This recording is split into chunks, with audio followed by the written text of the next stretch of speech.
Hey everyone, welcome back. Ready to dive into another fascinating story. Absolutely. Always up for a good deep dive. This time, we're stepping into the world of Barack Obama with his A Promised Land. Oh, interesting choice. Should be insightful. Right.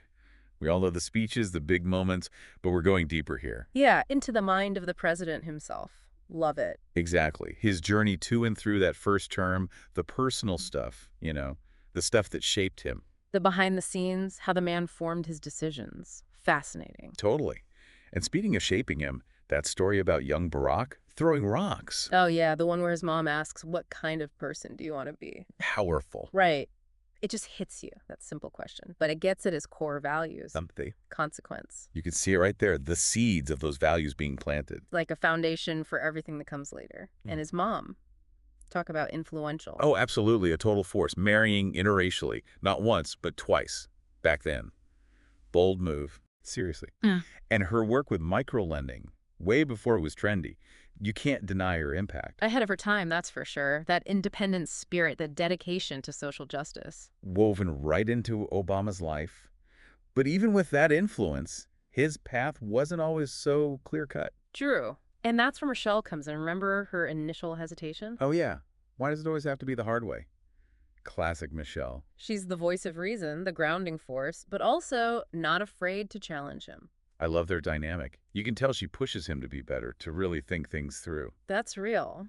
Okay, but let's jump back to his early political career, starting as a community organizer. That's pretty foundational, right, for someone who ends up leading a nation. Definitely. He learned firsthand about grassroots movements empowering everyday people. Building a base, understanding those different perspectives. And then that leap to run for the U.S. Senate, he knew it was a risk. But he also saw it as a chance for a big impact, as he puts it. Right, like that analogy he uses, the running back spotting a hole in the line. Perfect. It really captures his ambition, that strategic mind always working, but also a belief in himself, you know? Totally. He saw an opportunity to actually change things, and he went for it.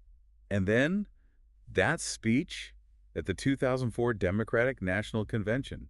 Electric. Oh, yeah, that one was huge. He talks about feeling this magic, this connection with the crowd. You can practically feel it reading his words. Yeah. And the way he built his team, even back then. He wasn't about to surround himself with yes men, that's for sure. Not a chance. Remember how he picked Pete Rouse for his Senate staff? Yeah, for his unfailing decency as much as his political savvy. Exactly. It shows you what Obama valued.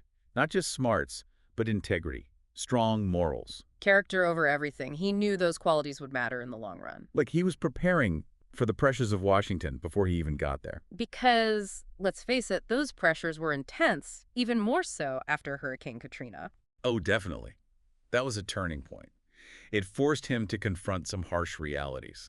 Inequalities, racial and economic, all laid bare. You can sense the weight of that experience in his writing. It's like he realized the limitations of power, even as president. Yeah. And then you have the Reverend Wright controversy. Talk about a tightrope walk, trying to acknowledge his pastor while distancing himself from those remarks. It's such a complex issue. Race, religion, everything tangled up. He was forced to navigate it all. It shows the impossible position he was often in, trying to balance personal beliefs with his leadership role. Absolutely. And that was just the beginning. And the pressure just multiplied when he actually became president. Right. Like tenfold? At least, especially with that financial crisis looming and Congress, not exactly the most cooperative bunch. Oh, talk about a tough crowd. He had to be firm, though. You know, like when he told those Wall Street execs, we're the only ones between you and the pitchforks. Yikes. Whoa, serious tension there. You can practically feel the anger, the fear in the room. And he had to project calm in the middle of it. Presidential, remember. Which, to be fair, he did. Instead of panicking, he focuses on steady leadership. Making the tough calls, like bailing out the auto industry. Unpopular, sure, but necessary. Absolutely. It took guts to stand by that decision, knowing the political fallout. He was playing the long game, focused on the bigger picture. Okay, but speaking of big picture, we can't forget foreign policy. Whole other ball game. Right. Like his attempt to reset things with Russia. Interesting in hindsight. Especially with what we know about Putin now. Talk about a complex character. Putin's a constant presence in the book, that ambition always simmering beneath the surface. You get the sense Obama was trying to figure him out, Yeah. find that balance between diplomacy and And standing your ground, absolutely. He wasn't naive about Putin's tactics. not at all. Yeah. And then you've got China's rise happening at the same time, Right. complicated things further, Another power player entering the scene. Obama recognized their economic force, but also wanted to hold on to those democratic ideals, international cooperation, all of that. right, walking that line. And then, of course, there's the whole Iran nuclear deal. Oh, man. Talk about a high-stakes negotiation. Mm. Preventing a nuclear Iran while pursuing diplomacy. A delicate dance, for sure. And the pressure was immense, but he stuck to his guns. Believed in the power of diplomacy, even when others doubted him. And the fallout, the criticism that comes with the territory, doesn't it? It makes you wonder how anyone handles that level of scrutiny, every decision analyzed a million different ways. But it wasn't just about dealing with other world leaders. Remember his efforts to engage the Muslim world. Right, like that Cairo speech, aimed at building bridges, fostering understanding, ambitious for sure. A real attempt to reshape America's image on the global stage.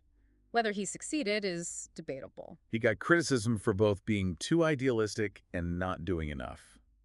Never easy to win everyone over. Especially with decades of history, those entrenched perspectives, but even amidst all that, those global crises. You still see these glimpses of his humanity in the book, those personal moments. They ground him, remind you he's not just a president, but a person. Like when he hears about bin Laden's death. Right, it's this tense moment, but then you have that quiet celebration with Michelle, just them processing it together. It's a good reminder, behind all the power, the titles, they're just people trying to cope. And they don't always have all the answers, which is something Obama seems comfortable admitting. Yeah, that's something I admire about him, his willingness to acknowledge when he's wrong. Like that story about the female staffers who felt their voices weren't being heard. And how he actually encouraged them to speak up more forcefully. Exactly. It shows growth, that Yeah. ability to reflect and say, okay, I messed up. How do we fix this? Yeah. It's about creating that space for honesty, even when it's tough. Absolutely. And being open to those dissenting voices, those different perspectives, it's crucial. Shows real leadership. And it's not just about the big stuff, the policy decisions. Right, it's about personal growth, too. You see that throughout the book. Constantly trying to learn, to evolve as a leader, even with the weight of the world on his shoulders. Which, speaking of, it's easy to forget they're human, right?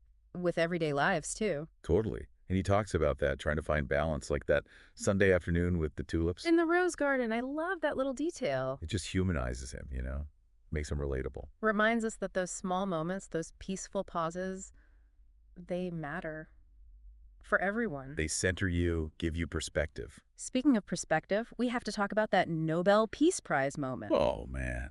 The layers to that. The honor, but also the weight of expectation. He even says, with those cheering crowds, there was this illusion of control. Right. Like the world is celebrating, but he knew the reality was far more complex. The ongoing conflicts, the limitations of power, he doesn't shy away from that. And that's what makes it such a powerful reflection, that honesty. Because progress isn't a straight line. Definitely not. There are setbacks, moments of doubt. He's upfront about that. But it's about pushing forward anyway. Holding on to that hope for a better world. And that's what sticks with you, I think. That call to action. To get involved, to make a difference however you can. So as we wrap up this deep dive, What are we taking away from Obama's A Promised Land? for me, it's the power of these personal stories, these glimpses behind the curtain. It's not just history, it's human experience. The struggles, the triumphs, the constant learning process. And it reminds us that leadership isn't about having all the answers.